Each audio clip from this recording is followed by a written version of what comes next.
Life is a quest for logic and reason. It is a quest to find balance between science and faith.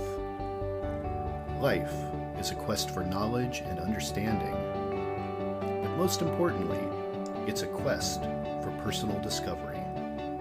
Whatever your quest, knowing yourself is the beginning of all wisdom.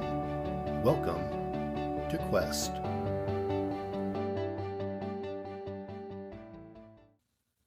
Hi, Caidin. Welcome to the Quest podcast. Hi, Todd. Thank you for having me. I'm very happy to be here. Well, thanks for coming on. Some of you listening might remember Caidin from, I think it was the very last episode of season 7 where we had Nicole Bobeck on the show, yes. And you came on as like a special surprise guest during her interview. So you sort of have been on here, and people that follow me and my publishing company know that you and I co-wrote a book. Which did very well. We're really proud of.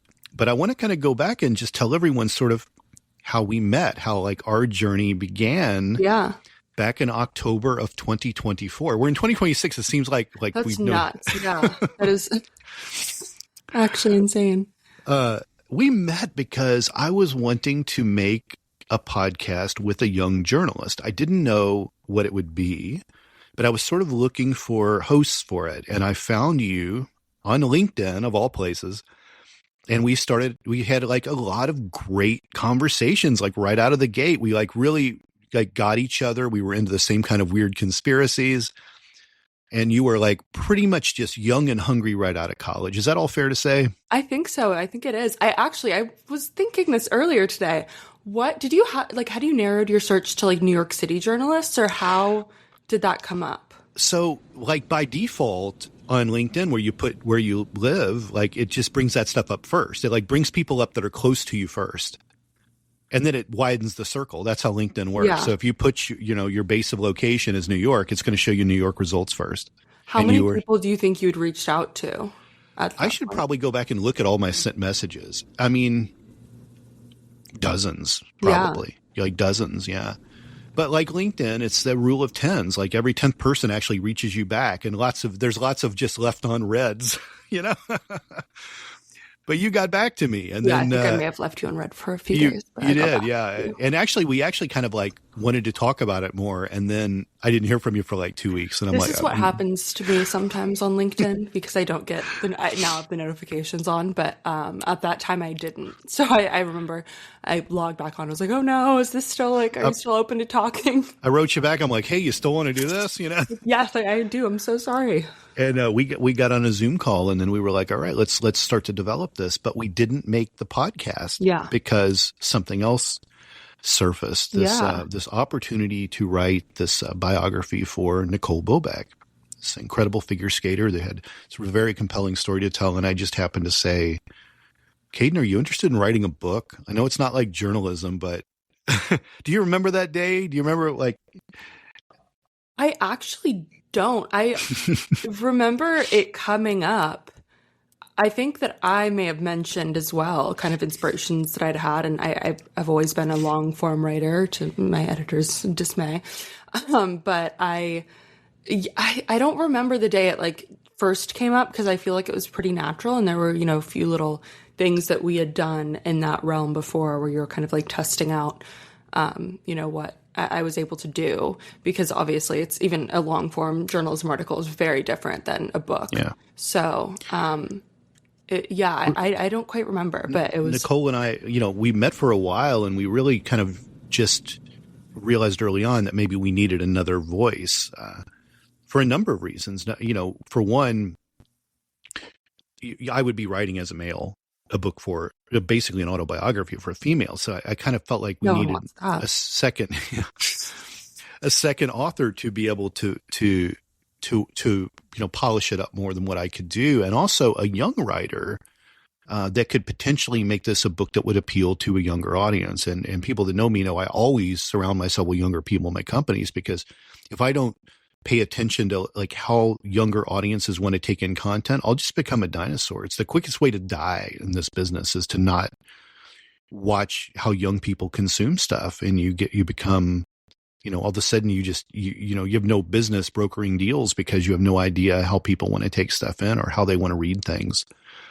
So you came on, you interviewed with Nicole, and she liked you, and you came on and you brought this investigator way about you when we conducted the interviews with her. And we put out a book. And long story short, people, because we've talked about Bobek's book so much over the last few months, but we wound up with a #1 bestseller that stayed #1 for 3 weeks and sells continuously since it came out in October. So applause for us. Yes. I think just Nicole's story and how incredible it is, the content was kind of there. And so I'm not surprised that people are really drawn to it. Yeah, I don't do this much, but every blue moon I'll kind of like search it on TikTok or Reddit, just Nicole's name. And like, I will see some comments like, oh, she actually just put out a book. Like people are actually so curious as to what happened to her. And the lead up to the book release, like I was just it was very interesting because I'm always the person in the comments, like seeing what other people are wondering and really wanting to get to the bottom of it. But like for the first time, like I had all those answers that I knew people didn't have. So before you got banned from Reddit, there was a big community there. So, yeah. We're going to probably have a callback to our experiences working on that book as we get through these questions. But I want to kind of kick it off with kind of your interviewing process. You wrote some stories, you've interviewed people before we ever knew each other. I just want to kind of talk about your approach as an investigative journalist and how you do things. So, I think especially with the Bobek book, that was a project where it bridged generations, just her history up to where she's at now, the history to the present, telling stories of people that witnessed what she did and appealing to the readers in the same breath. Why is that connective thread, bridging generations, like so important in writing, in your opinion? Okay, there are a few different questions there. Where do we want to start? Wherever you want. Process. Bridging the gaps. Yeah. I think I'll start with the last bit of that question first because it's a little more. But I feel like I'd forget that. But I think it's so important in a lot of ways. I think that also just kind of understanding each other. I think there's a lot less stigma age-wise with Gen Z. I think that, the kind of narrative that your 20s are supposed to be all figured out is a little different as well. I think there are a lot of things that feel different and a little more like accepting and open in that way. And I think that's something that, I hope Gen Z is contributing to the world. But I think a kind of intergenerational approach really helps with these stories that are kind of a period piece in a way. And I think with Nicole's book, we were just talking about this last night, but actually, it's kind of a time capsule in a way. And I think there's a lot of imagery and things that are really very like 90s and early 2000s, like very much like a representation of that. And I personally really love that as someone who thinks of that as a really cool kind of, nostalgia that I never really experienced. So I think that's really fun to do and also kind of cool to then be able to put in my own interpretation a little bit. So I just always appreciate that.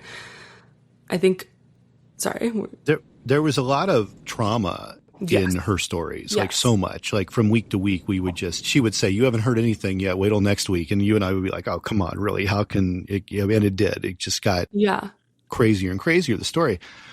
So I think it's fair to say, we had to write about a lot of her trauma. So I'm curious for you, like, how do you ethically approach stories where people are carrying a deep personal trauma or like a historical wound?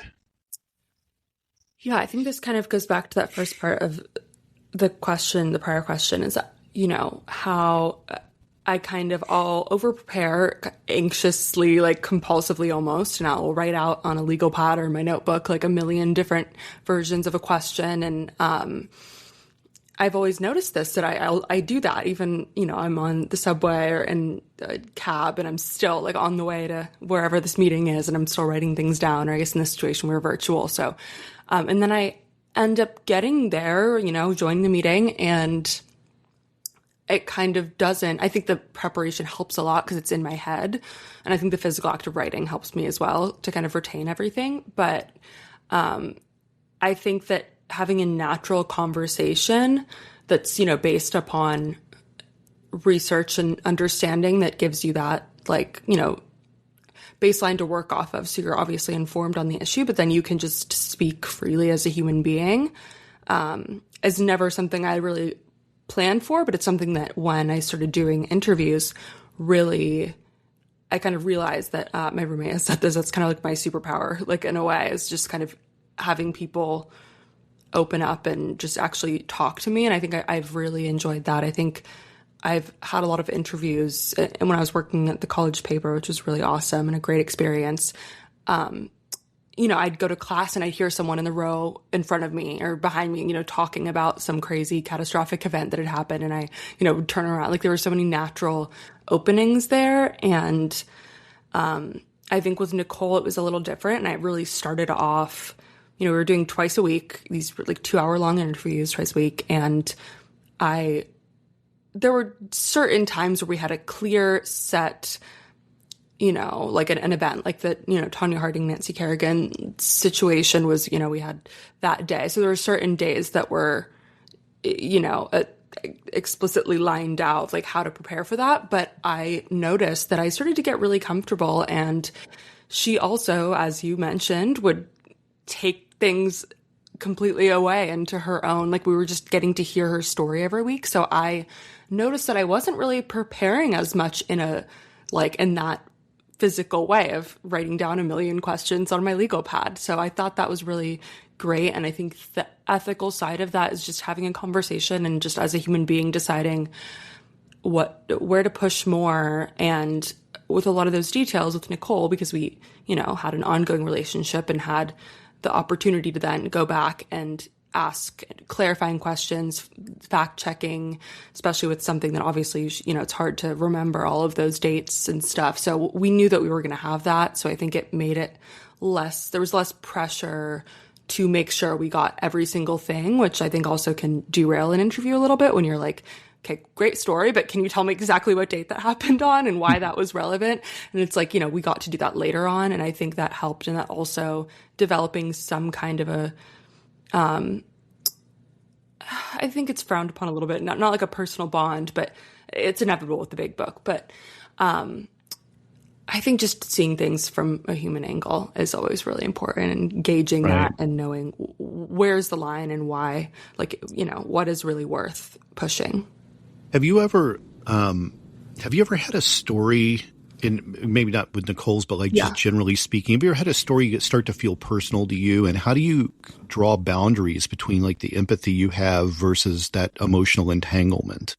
I'm glad you asked that, because I feel like I ended off that last question with a really questionable journalism approach, figure out where to push. I think that I've never really struggled with this. I think you just have to be transparent. And if you're doing a story where, I think it's a hard question to answer. And I've had this problem answering this question before because it's so different depending on what the situation is and who, if you're trying to investigate a really, someone who's done things that are not so great and they're not there's a different approach to everything. And then I think that obviously triggers a different level of empathy. I do take everything relatively personally. And I think that's I take every story that I've written as something that I'm really feel involved in and want to know every single thing about. And I think through that and through these kind of very candid interviews and getting to know people that are sources, I think I've actually never really struggled with that because I also do set very clear boundaries and it's obvious why I'm there. And, we're not just hanging out. I'm doing a project and I'm getting information, but I think really just being as transparent, as you can within the bounds of the assignment you're working on is really, really key to that. You mentioned that we were doing, 2 interviews a week, 2 hours each one. That wasn't all we were doing. For the listeners, we were also working with Dave Scott on his biography in the evenings. Yes, we were. And, the late Dave Scott, Dave's not with us anymore. But he wanted us to write his biography, his life. And for those who don't know who he is, he's an incredible hip hop choreographer and dancer. He really, I always say this, he took hip hop dance from being pencil sketches to being fine art. And movies like You Got Served were like his masterpieces of choreography. So in the evenings, we were meeting with him. And Dave was a late stage alcoholic. And he wound up succumbing to his disease with 1 interview left to go. And we had mostly gotten everything about, his life and his career. We were just going to plug in 1 more interview around Memorial Day that was going to really kind of talk more about his health problems, and he didn't make it to that last interview. So we had all of these crazy stories that Nicole had, all her trauma, and then we had Dave in the evenings, and it was a lot. I mean, so I have a couple questions I want to talk about in regard to this, because I think most people don't experience one of these things, much less 2 going on simultaneously. When you're sitting across from someone who's sharing their secrets or trauma, or, you're seeing kind of falling apart in front of you, how do you carry that weight without letting it consume you? I don't have a great answer to that. I'm not the best at, I think I can compartmentalize in a way. I think with Dave, it was oddly helpful that it was at night, and, he was on California Pacific time. So, it was significantly later over here. Sometimes it'd be like 10, 11 p.m. It's past my bedtime already. So, getting to just like the day being over after that helped, because then I could kind of reflect on it the next day and, moving forward with that. I think that, I was working my day job in between the 2, and, we wouldn't have both of them the same day always, but sometimes we did, like on Thursdays. That was a big one. I think, sorry. I do think, you and I did rely on each other a lot through those. We had a lot of, when the interviews are over, we would just be like, whew. Yeah. We would just have to take a sigh. Like it was really quite demanding to have all of that stuff going on 3 times a week, 4 times a week of just like the worst stuff. Yeah. And with Dave, it was a lot of really proud accomplishments. Exactly. But it was just that we were doing it with a man who was withering away. Yeah. And that was the sad part of that. Yeah. So I guess, staying grounded on these long form projects that demand emotional endurance is something. And I just wonder if you have any tips for people that might be listening. Oh, Lord. I think, my tips kind of come from things that I need to, implement more in the future, maybe. I think I get very consumed and will kind of zero in, and really that will be a kind of, that's my whole day and all I'm thinking about. So I think it's definitely good to have kind of just healthy day-to-day things, like even just, doing my skincare routine, making tea, like those small moments where you kind of just let yourself breathe for a second, and that you're going to have every day. I think it's hard when I think just the news in general and the world's also a kind of difficult place. So there's not really like a super peaceful like place to escape to. I think I love just kind of unwinding, having like a comfort show. I'm very close to my family, so I will talk to my sister a lot, and that will help. So I think just trying to kind of maintain your life outside of that, even if, for me, I'm not the most social person, in terms of, what one would expect a 23-year-old to be doing. So it just, in whatever way that looks like for you, to make sure that you're still kind of putting as much effort and energy and, importance on maintaining those very healthy, things that make you happy and things that can take you out of that a little bit. So, and also I think it really, it did help to have you there, and, we'd be able to talk about everything after. And it was very different with, obviously Nicole and Dave, they're very different cases. So yeah. Let's talk about post-college, but before me. Yeah. Tell everyone a little bit about your education and sort of how you got into journalism to begin with. Like, what was the spark that made you want to do this? Yeah, so I graduated high school in 2020, and I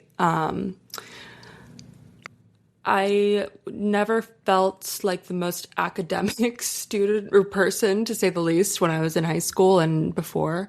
And so I knew that the one thing I felt like I could do and had gotten some form of academic recognition in was writing. I had a wonderful English teacher who's, the reason why I am who I am, that I really, gravitated towards. And so I loved to write. It was something that was incredibly helpful to me. And I think even back then it was a little more of an outlet too, because I was really doing so a little more creatively in terms of just using it as a form of therapy for myself. So I think that I really enjoyed it. So I was like, okay, I'm going to apply for just writing, generally speaking. And I really wanted to go to New York. So I applied to a bunch of schools. I got into the new school, and I immediately, I did start college during COVID, so it was I had a year. I did move to New York anyways, but I was on Zoom still for a year. But I was randomly, actually, because of the Zoom, it was very difficult. The first semester of college, they didn't really tell us how to choose our classes, so they kind of put us in some general courses, and then I was put into a journalism class. And it actually ended up being, it was like a juniors and seniors, like pretty intense course. And it totally destroyed me. But I had like a office hours meeting with my teacher. So I was not doing very well. And I was like, I'm trying very hard. What's happening? She's like, wait, you're a freshman? Like what?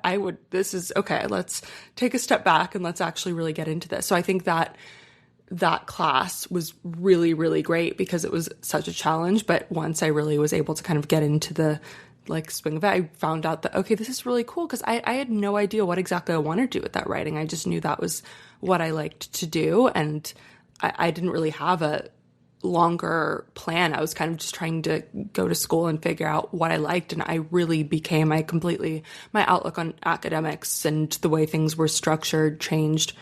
Like, it could not have been as much of like a polar difference when I entered college and was taking classes that I really cared about and was interested in, and felt like, I really appreciated, and, didn't feel like they were kind of general high school courses, obviously. So, yeah. And then I think through that class, I was exposed to it was the ethics and history of journalism. So a lot of really groundbreaking stuff that has changed the world and things that I wasn't really aware of. And I think I really was like, okay, this is actually a really great way. I've always been very interested, as you said, kind of not conspiracies, but things that happen in the world and why they happen that way. And I was like, oh, that's journalism. That's what this is. So that introduced me to a lot of amazing bodies of work that I've really, wanted to emulate in the energy of it, and put that into what I do.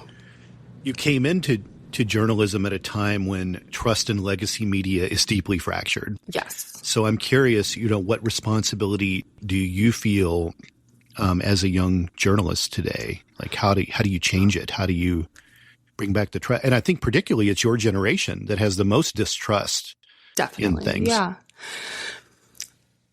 I think I went to a smaller college where it was seminar style. So there were a lot of discussions, and it was geared towards kind of what is happening in the world now. And so that was helpful. I think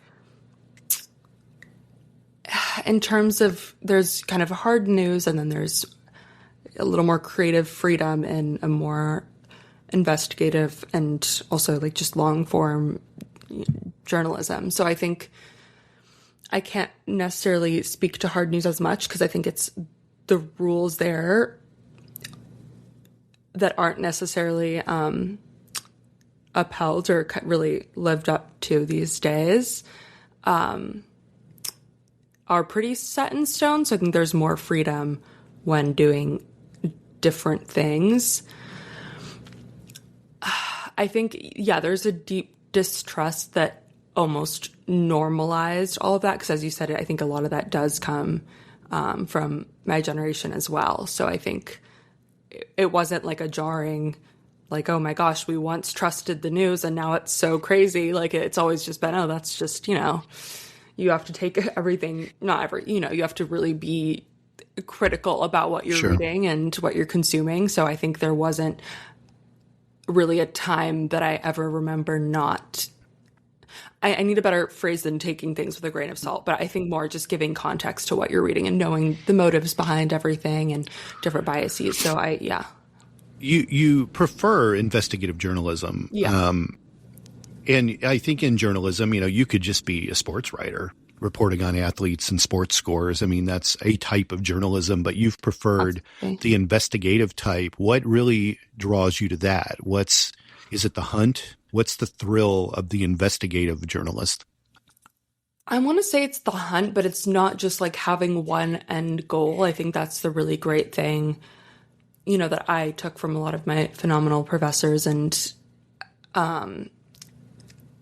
just that you really can't go into something with a motive. Like you can't go into a story with what you want to get from it, like, being of utmost importance in your head. Like you really have to like kind of be flexible and go into things more curious than like, I want to get this specific quote or headline or, so I think I really like that because I think that stories kind of morph into very different things when you have the time and support and, resources to really go after a topic and hone in on something over a longer period of time. Or, people do investigative work much quicker. It doesn't always have to be a super long-term project, but I think there is a certain amount of your own kind of discretion and ability to really learn a lot and change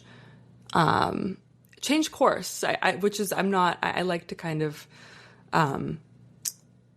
have things planned out in terms of like my life and everything, but I think I've really learned in the field to just go into something with, a question, or of course, but really see what opens up, because you will be tipped off to a different source, someone else to talk to, some article from like 10 years ago, that will lead you in a completely different direction. It's not like a treasure hunt and that you have specific things you need to go get. It's like, okay, what can I possibly find within this? So I really enjoy that. And there's a certain kind of feeling that comes with a lot of things that when I explain to people, they're like, that doesn't seem that interesting at all. Like, why are you so excited about going to Hudson County and asking them for these records? Like, I'm like, that's so fun. So I think there's a lot there that I really, really love. I'm curious,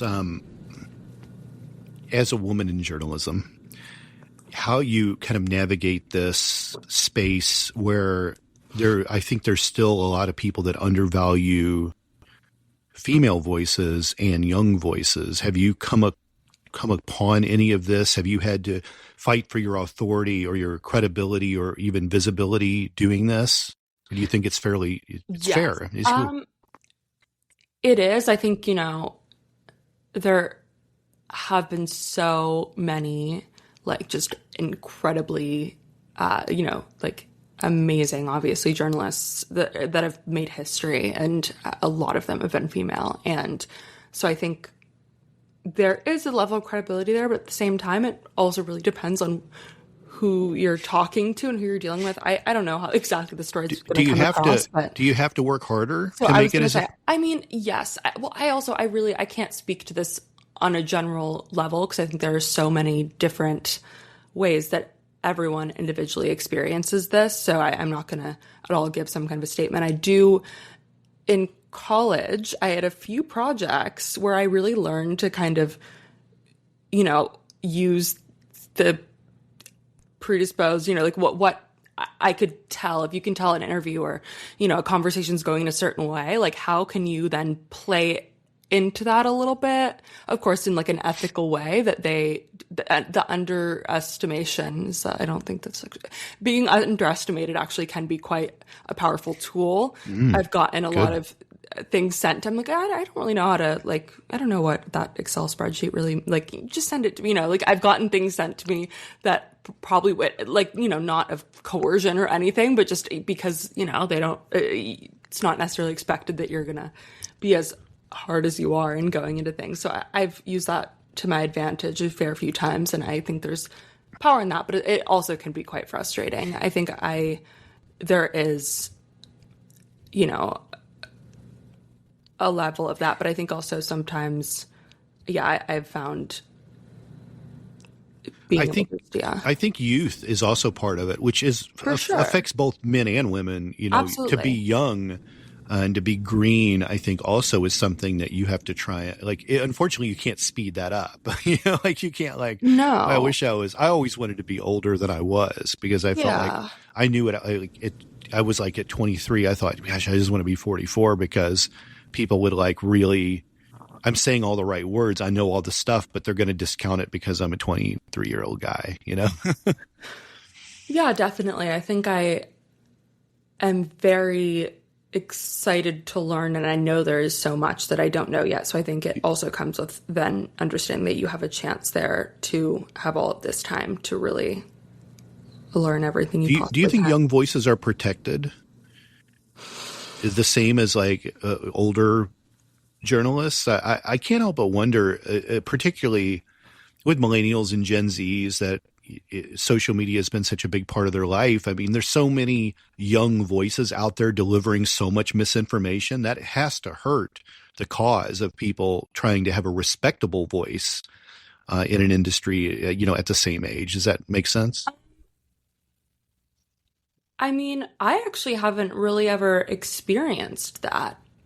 I think actually there are quite a lot of voices, many of them being older and established in the industry, that consistently deliver just like very thorough misinformation on a daily. So I would, beg to differ with that statement a little bit. Fair enough. I do think, there is, it really, I haven't actually encountered a situation where I felt like that was a setback in kind of a specific way that, certain, people of my age have made it given us all a bad rep. I think that's most generations are like that, actually. Have you ever doubted your right to tell a story for any reason? I mean, age, gender, proximity to the subject. Like, have you ever felt like I shouldn't be the one to do this? Not age or gender. I think that sometimes those can actually be quite like very powerful driving factors and really wanting to be, the one to tell that story. I think that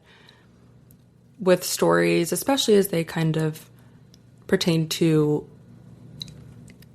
issues that are faced by a certain group or a certain, like it can be when you have a lot of respect for a subject matter and for the history there, I think sometimes you can feel, I can feel like, okay, am I the right person to tell this? Like, would you rather someone who may, because I take everything as like a research project, a way to learn everything I possibly can.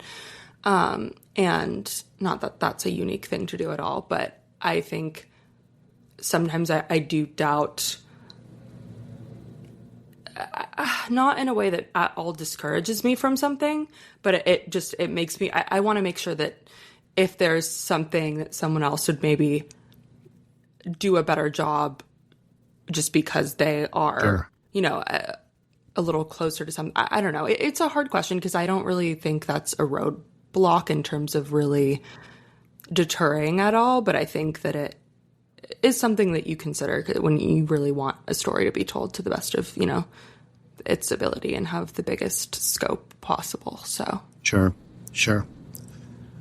This next question is sort of an odd one, and I'll probably just prove my own point saying this and sound like an idiot, but I think I've definitely like cheerleaded your talent more than enough occasions to my listeners or to Nicole. you're certainly incredibly intelligent. You are so talented. Like you were the best person I've found in a long time to work with. But this is an audio podcast, and I want to say, you are tall and you are striking, and that's an important part of you overall. And I'm curious, have you ever been reduced or misunderstood because of how you look or sound or where you come from? Has that ever worked into the profession at all, or been a hindrance?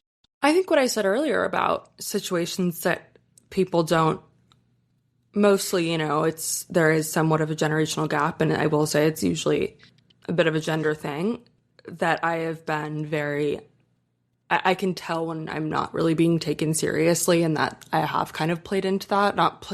Played into it is the wrong phrase, but I think, I don't know. I think to me, the visual of it all is a little less important, but I know that it is, I guess. Yeah. But I don't know. When we were working on Dave's book, one of my biggest fears was, Dave's black. Like, he was from the hood. Like, that was his life, and he had two white writers working on his book. And I was like, Absolutely. Is this going to be really weird? I'm not trying to take away from the question I initially asked you, because you saying the hood just off the bat. It's terrible, isn't it? Yeah, it's not my favorite thing in the world.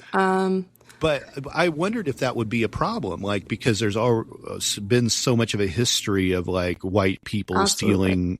Stealing, black people's stuff. And it's well, here's two white authors, telling this incredible choreographer story. So I think these are also ways I think people can Completely. Reduce.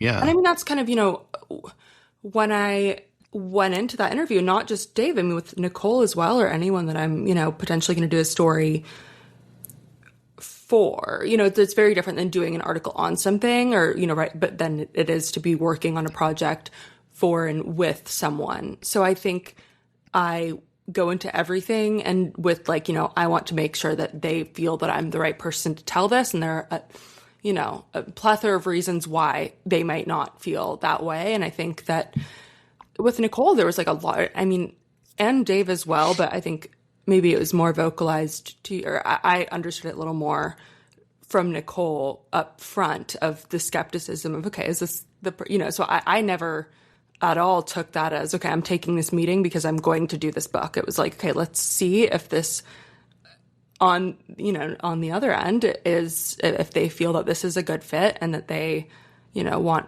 me to be a part of something, if they want to bring me on to the team. So I think with Dave, he really was the one to make that call. And obviously Nicole was as well. But I think, I didn't feel that.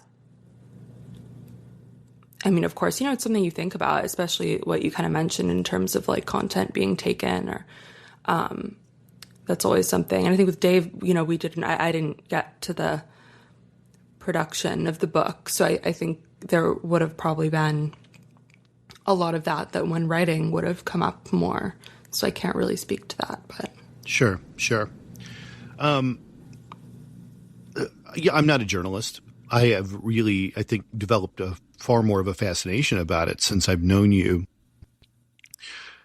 But I'm sensing that there has to be some kind of tension between objectivity and humanity in journalism. And I'm curious, where do you believe the journalist's voice belongs in a story?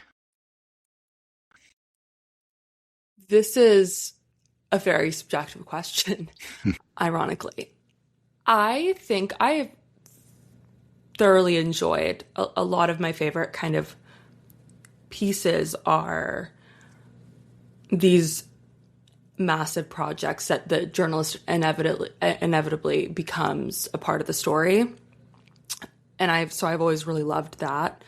But I think that a big thing that was really stressed upon in college is that in today's day and age, it's just, you can't really be objective fully. So you just have to be aware of the biases and, the perspectives that you come into something with. And just, if you're transparent about that and you're kind of not necessarily checking it at the door, but understanding the line there. And I think just being like aware and transparent, I think those are key in that kind of discernment. And then I also think having a lot of eyes on a story, having editors and having people you're working with, and just making sure that you're really covering all of your bases. And so I think that just, we did a lot of exercises and, learning really, okay, what exactly do you even, what things can you be unaware of that you may be bringing to something? How do you understand those so that you can read what you're writing, so that you can approach your writing in a way that you're kind of looking out for those things and how they may negatively affect things. But at the same time, I think now it can be really powerful to have people be human. And, I think that can be something that's really interesting and refreshing, and sometimes even comforting when you read things. So there's a time and a place for everything. But I just think, just being understanding all the biases and being transparent, those are key. Sure. Was there ever a moment when reporting a story cost you something, maybe emotionally or even like changed how you see the world? Absolutely. I don't think I've ever had a story that I've done that hasn't. I mean, maybe like a board meeting for the Long Island Press isn't necessarily, I mean, even there though, I'm like, okay, this is crazy. I didn't know this was happening down in, Long Island. But I think I've had a lot of stories that I've just been incredibly proud of. And I think it really is because I submerged myself into these worlds. And I think that, every story that I've done has really, as corny as that sounds, moved me in a lot of ways. And it's just, when you go into something just very curious, I think you're automatically going to take a lot out of things. But I don't think there's not like a moment that I could think of that was like surprising that I was learning so much. I think there have been certain things, I think with Nicole's actually, that were, and we've spoken with her about this. I think we also talked about it a little on the live stream we had, but we had developed this friendship because we were working together so much, and she was telling us this, all of the nooks and crannies of her life, like the really hard parts, and we like cried together. We had all, so when it came to the details, the fact checking, certain things that had to do a little more with the law and things that were on record, that I was, maybe at a few points that I was like, okay, I really need this clarified. I mean, I think you can attest to this. Like, I remember one instance in specific, but in particular, but feeling like, oh my God, I feel bad. I don't know how to then, bring this to her. Is she going to be upset or offended, or, I don't want her to think that I don't trust her. I just have some questions. So I think, of course, that makes it a little more nerve-wracking because there's the level of human guilt there where I feel bad. But I think actually my answer to the previous question, just being very transparent about that. I think there was the specific instance where we hopped on the Zoom, and right off the bat, I'm like, I'm actually terrified right now. I'm really, really nervous. And I think that kind of, made her laugh a little bit, and also made me feel a little better about then diving into something a little, more, not feeling as awkward about that. Changing gears a little bit. I think we're living in a world today where just everything is just being consumed so quickly. We're in this era of speed. We're also in this era of algorithms, and there is so much outrage in the world, more than we've seen in a long time. I'm curious, what kind of journalism do you think, or do you believe the world actually needs more of right now? Do we need more human interest light stories? Do we need more uncovering real truths? What do you think we need right now? I think we always need more of all of the above. I think that actually what you said about the algorithms and the shock value and having these very curated kind of lenses and things that are kind of brought to us daily, I think that also influences, I know the tabloid culture and everything, there have always been some crazy headlines because in other ways, even though there wasn't an algorithm, there was still an interest, you wanted to catch someone's eye at the grocery store or whatever. So that's always been a thing. So I try and be careful when I talk about things now, because I think obviously the world's faced a lot, and there have been a lot of, I don't know, the world's always going through it. So I don't want to generalize or assume that now is worse than it may have been other times. However, I do think with that algorithm and just the fast-paced nature of everything, and then the need to kind of grab people's attention for the like clicks, and I think that is obviously incredibly damaging. And I think, you know, a lot of really, really great work and really like things that I've, or, you know, things I read that are like incredibly helpful to me. And I feel that gets buried, and you really have to kind of look for that a little more. And I think, you know, you also have to, everything that you read, you have to understand, okay, who is this network? What are their, who are their investors? What's going on? How do I, what are the powers at play here? I think that we always need more of just really raw, like hard hitting, truth telling journalism. But that's actually my next question is how big of a threat are large media companies to journalism? We're seeing, I think we've always seen that to some extent. You know, Disney owns ABC, like, you know, Paramount has CBS. Like, we're seeing big media companies owning these, and we're also seeing all these companies gobbling each other up too. Yeah. Like, how big of a threat are these large media companies in terms of journalism? Do you think they're massively? I think they also have historically been a threat. I think that it's definitely really, really scary. And I think that the distrust that we have, I think when you are going at it more as skepticism and not writing every single thing off, but just being sure you're informed of what to think when you're informing yourself, or what to remember when you're informing yourself. I think that's a big part of it. But I do think just the big powerhouses, especially with, you know, those who are financially running things,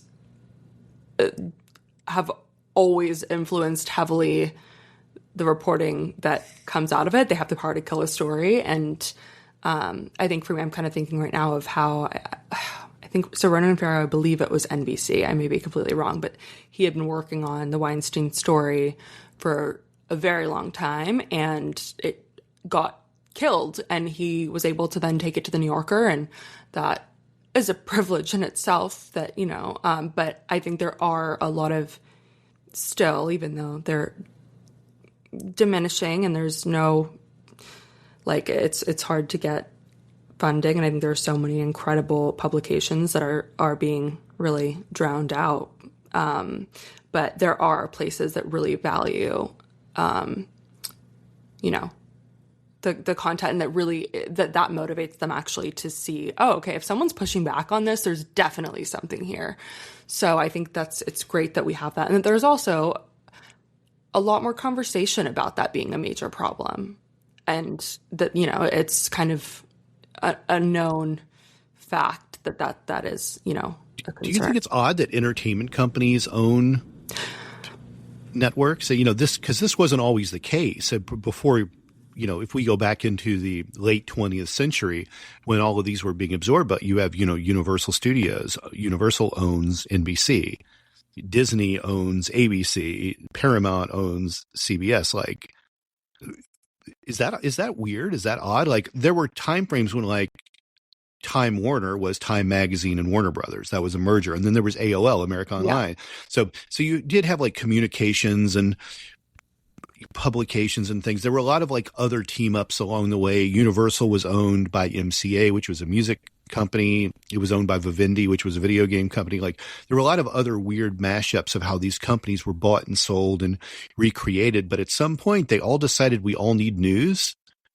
Mm-hmm. Companies that are known for generating fiction anyways. It's odd to me how that happened like that, you know? Is it weird to you? I mean, you've only known it that way in your adult life. Yeah, so I've always found it weird, but then at the same time, it's just how it is. So I think it's not, like, alarming.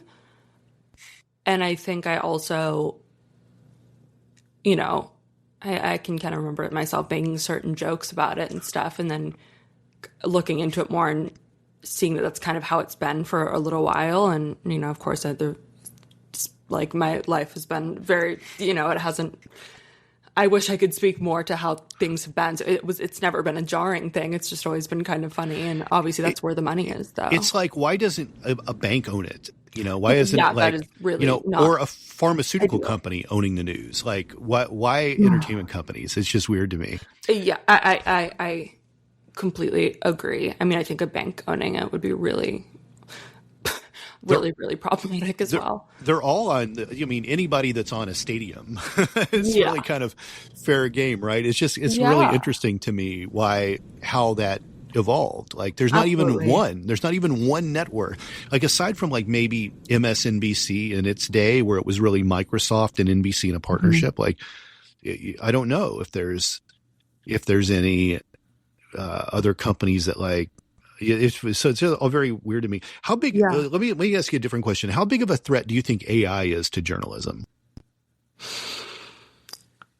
I'm not, you know this, I'm not the best person to talk about this with or speak on the like general dangers of AI, because of course I'm skeptical, but at the same time, I do find myself and a lot of people I'm around actually having this kind of AI fatigue and frustration and just wanting a human voice.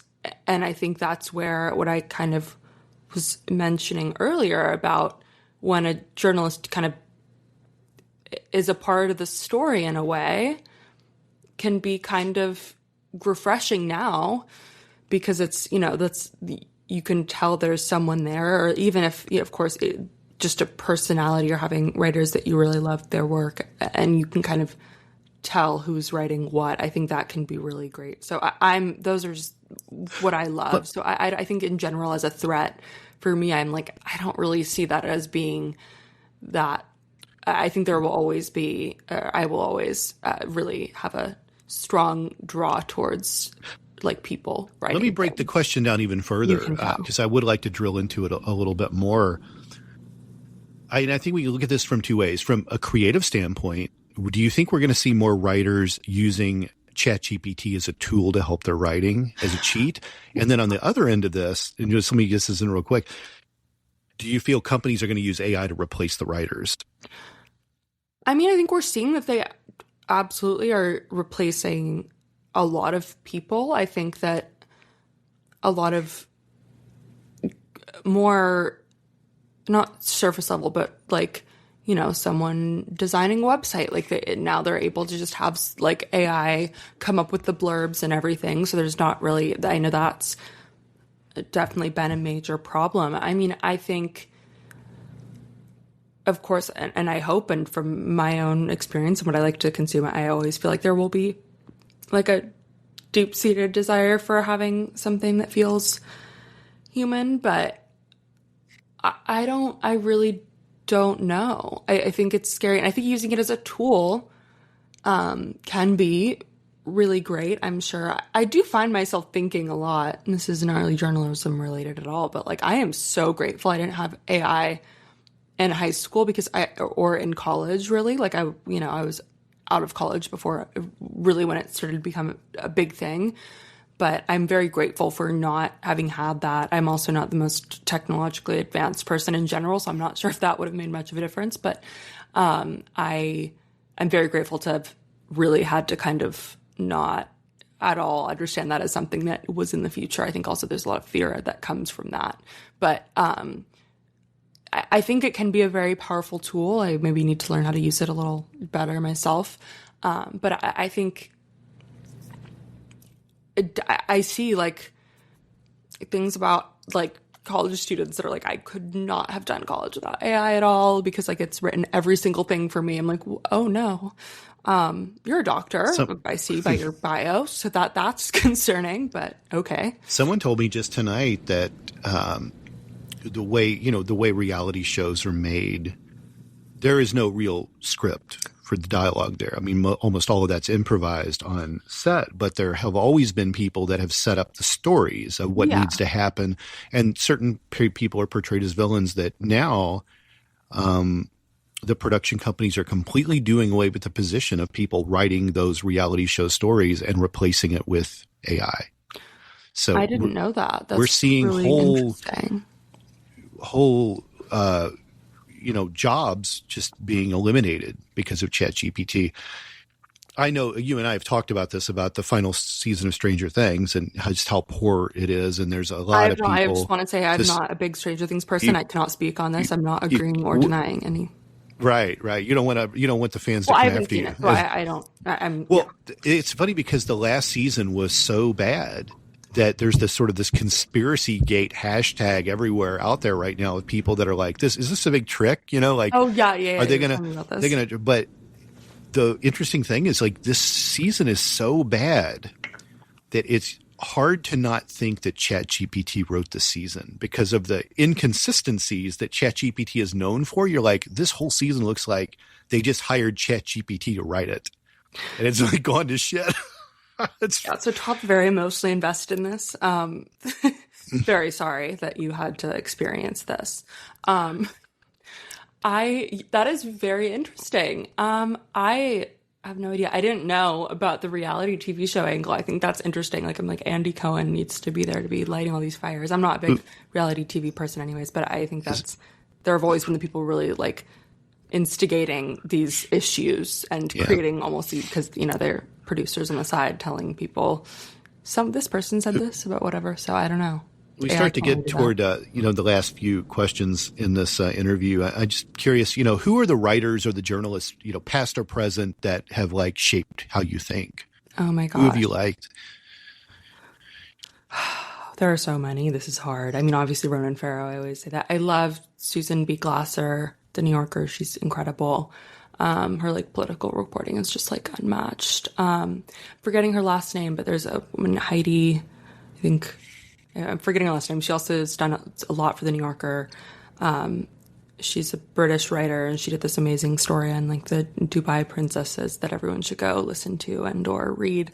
I love Tom O'Neill. He did Chaos, which is kind of started as which is what I love when like it starts as an article and it becomes like a 10-year obsession. With like, he got assigned to do a annual like anniversary piece, that was the word I was looking for, on the Manson family, and it became this like major investigation that uncovered a lot of really interesting things about what was going on with like the CIA at the time and all of these. It kind of broadens the scope.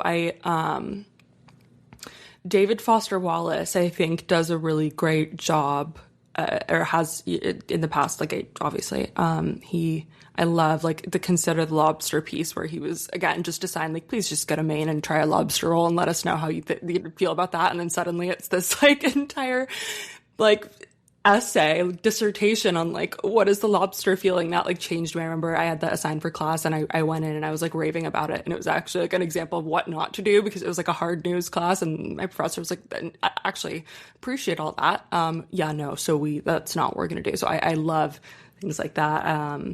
I think John Carey Rao, I don't know exactly, I've never known how to say that, but he did, Elizabeth Holmes. And so that was another really great thing. I think there are so many. I really hate this question because it kind of just revolves around what exactly I've read recently. So sure. No, there's no wrong answers.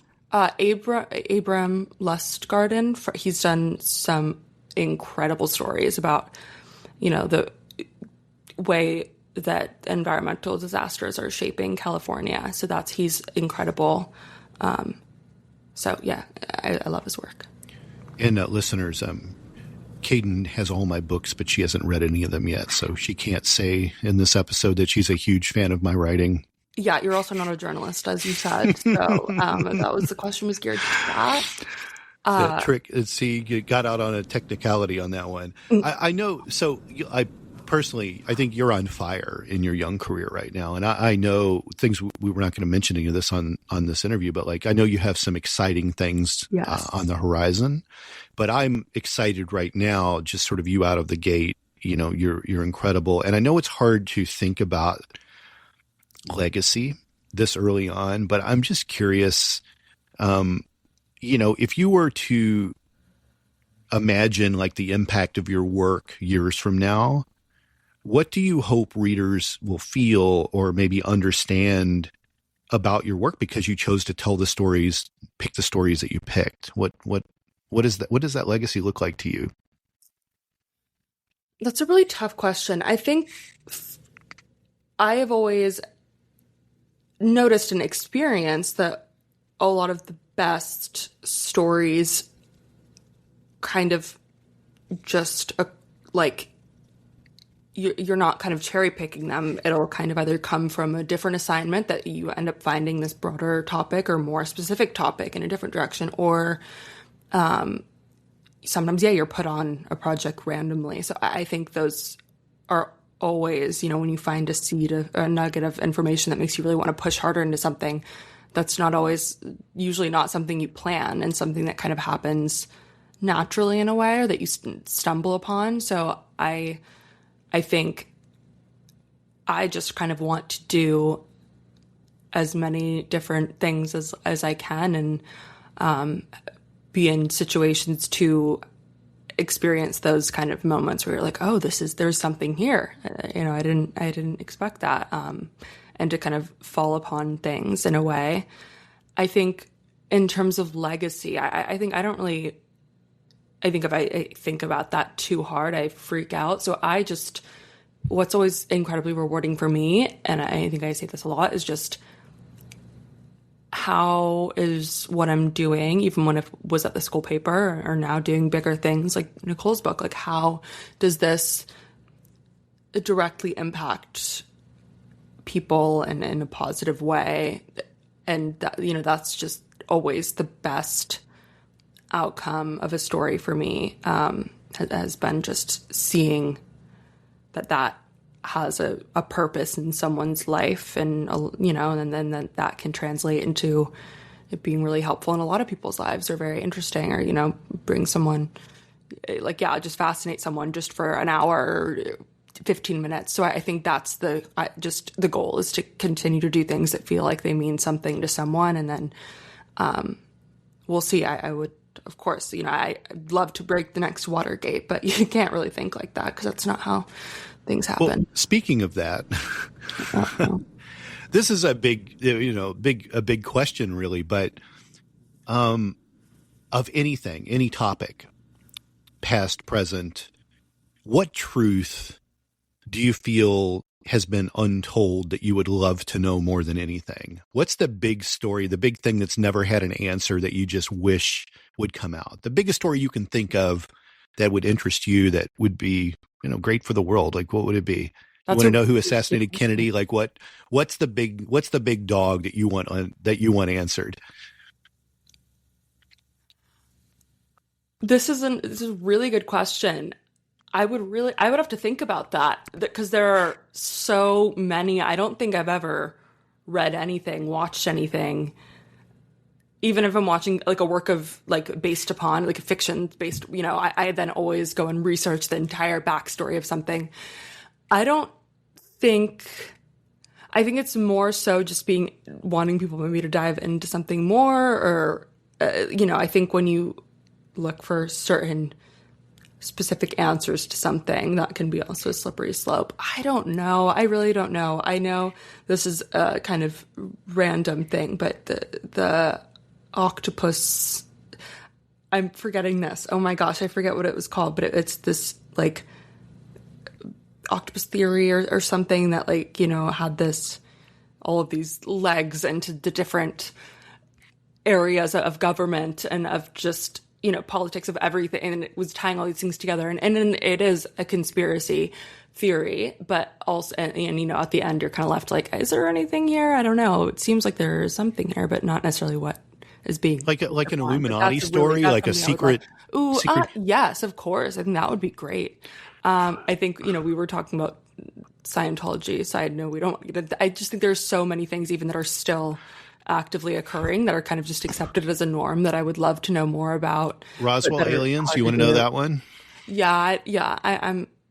That would be interesting. You want to know who killed Kennedy? Yeah, I would love to know that. I think I would like to just state for the record, in terms of me being a conspiracy theorist, I more so just like to learn every crazy thing and obviously not buy into any of it until, you have something set in stone. But at the same time, a lot of times, whatever is allegedly set in stone isn't always. Oh, there's a motive there. So or do we have the real Paul McCartney or the fake Paul McCartney? I actually haven't really heard about that one. Oh, I don't know. He seems still. Oh, I've got a DVD for you then. Oh God. Oh no. Yeah, there's a lot. There's so many things. Jimmy Hoffa. So many things what was Jimmy Hoffa's last couple hours like? God. Yeah, because they're never going to find that guy. No, that is one that I'm actually. Yeah, I would love to know that. What are you working on next? Can you tell us? There are a few potential projects in the works that I don't know if I'm really allowed to divulge that today. But yeah, but you're shopping for your next project. Yes. Yeah, very cool. I'm very, very excited to see, what materializes. You got. I want to bring this up. You got a really interesting letter in the mail last year from someone who's very controversial. You want to tell us who it was from? Yeah. So this is crazy because this is, one of those major formative stories that happened as I was, a little late teenage years or kind of growing up. The Elizabeth Holmes story was huge, and that's always really interested me. And I don't know, it had come up a few times before, just as a general point of conversation. Let me just jump in for 1 second before you say any more. For people who don't know who Elizabeth Holmes is, let's give everyone a little backstory about her failed company Theranos. Oh, yeah, okay. Which was a blood testing company, yes. And it was delivering false results, and it ended up, putting her on trial and sentenced to 11 years in prison? I think, yeah. 11 years, so months. Yeah. Very, very fascinating story. I think it's one that is still, there are so many layers to it that haven't really been able to be explored or that we don't even know. Yeah, so it had come up a few times, and then I don't remember exactly what it was, but there were we had decided to just send her a letter. Let's just see what happens there. And of course I freaked out about it, and I read up on every single thing. I was like, okay, I need to make sure, because this is being sent to a prison. So, okay, I couldn't be near any fragrance, any perfume, any lotion, even my lip balm. I was like, okay, I need to, when I'm creating this letter, I'm like, are there going to be sniffing this? There were so many things I found online that were these are all the things you need to do to make sure that this gets through the screening process. So that was funny. And, in closing, a empty envelope, something for her to write on, even though she ended up having her own resources. But, it was kind of a shot in the dark, and I sent it. I really didn't expect an answer. I think that's, how you go into a lot of things, especially with people like this. And, I was on the phone with my mom. I was just checking my mailbox one day, and a letter was just there, and it was her handwriting was scrawled, and the return address, it was Elizabeth Holmes. And I was like, oh my God, this is in no way this is happening. And I don't know if I expected it to be a general letter or something, but she I have a weird name. She spelled my name right. It was wild to see her, response, her handwriting, which is, as questionable as my handwriting is, which I noted. Well, it's weird to see a letter with, coming from a penitentiary in your mailbox. Yeah. It was very surreal and kind of crazy. So that was a really, really cool moment. And I don't know if something will come of that, but, regardless, that just was a huge moment, which was awesome and inspiring to know that you can do. There's a documentary about Elizabeth on Max. And then, of course, there was the best-selling book. Yes, Bad Blood. From the investigative author who kind of exposed Theranos for what they were doing. Mm-hmm.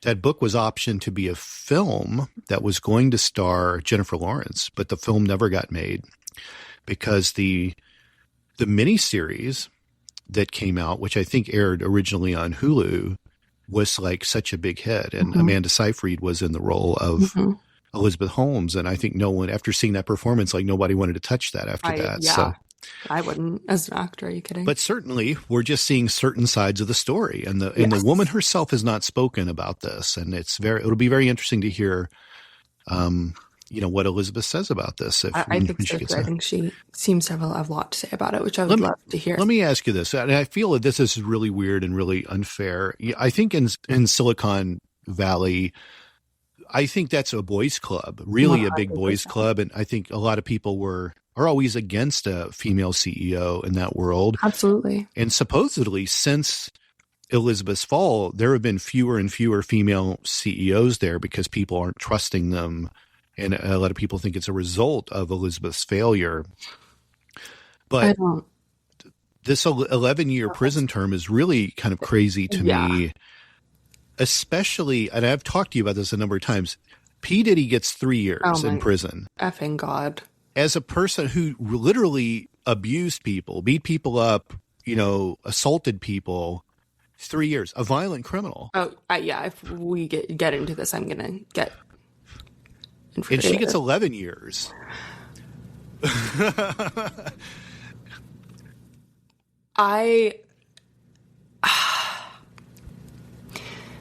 There's no way. While you're building that thought, I'm just going to say there is no way this is a situation that just falls on the CEO of the company. Yeah. So many people were part of this, and one person gets 11 years. I think Sonny is doing his prison time too, but so many people that were complicit in this, and so many departments that she could have no real control over, that especially to deal with engineers and blood testing, and like she was not doing all of these crimes, but is serving 11 years. She was charged with I think it was like 11 counts of wire fraud, I need to fact check that. Yeah. But yeah, so I think it is really interesting, and I'm very intrigued to hear more about what she has to say. I think it's hard, and I don't want to kind of compare the prison sentences, because also our justice system is questionable at best in a lot of situations. So it's unfortunately not surprising, but it's a major ongoing issue. I think that in that case, the most moving bits to me were the testimony from people that had gotten like false cancer results, or that was what was most moving to me. I think that also what she was ultimately charged with was all the financial stuff. And so I think it's interesting. And when you compare that to, what other people have gotten for similar crimes, it's not that crazy. Do I think that's fair is a whole other conversation. But I think that it does seem like, the powerhouses and the kind of financial consequences were really, what had the most traction in terms of making a case there. So for me, even what was most powerful, and that those weren't even really, they were really important character-wise and for building the story. And I would need to go and fact check this. I'm not sure if she got charged with anything else. I don't think she did, but what was most striking to me didn't necessarily end up even being a charge. Yeah. To my knowledge.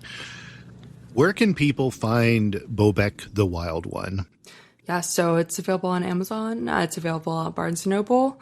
And we have, physical copies. And then we have an ebook, and there's an audiobook in the works at the moment. So, it's a phenomenal story, and there's so many bits to it. And I would really, I think that everyone can really gain something different from reading it. It's a beautiful 474-page book. Yeah. But go out and look for it, and read it and give us a good review. Or just read it and tell us what you think. Honestly, Caidin, how can people find you out there on social media and the interwebs? Yeah, I have my Instagram. It's not super work related and it's private, but you can totally still go check that out, I guess. It's just my first and last name, Caidin Ferrigno. I'm on LinkedIn. That's where Todd found me, guys. So you can totally do that. Just Caidin Ferrigno on LinkedIn. And I have a website that I also need to update. That's just my first and last name.com. So Caidin Ferrigno. So do you think we'll ever get your podcast going? The original conversation? I think we have a great title. We have a great concept. I'm a lot more hesitant as to what content actually gets put out. And I do believe there's a lot of power in a lot of, trial and error, but I do not really want that to be something that I'm learning on the job with. Do you think podcasting is really the modern version of journalism? I think it's an incredible tool, and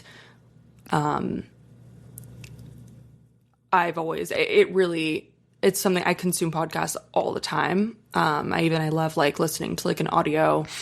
The New Yorker has, you can play a story and hear it while I'm doing the dishes or whatever. So I think it's really accessible. I think it's also really, really, really great. I mean, when I'm, at my corporate job, or when I'm doing things throughout the day and I can plug in and then I think you really, I love a podcast. So I would love to do that, but I want to make sure that I have something of important to say. Fair enough. Okay. Caidin, thanks for coming out today and letting me interview you. And I hope you come back again. I would love to. Yeah. Thank you, guys. Right. Let's talk soon. Amazing.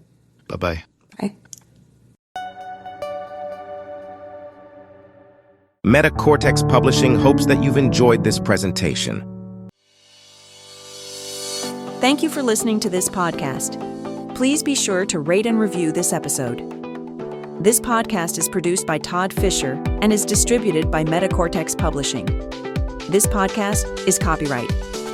Any previously trademarked or copyright content is used by permission. Information and opinions stated in this podcast should not be construed as medical advice. Please visit the official website of Metacortex Publishing at metacortexpublishing.com or find us on social media for other unique content.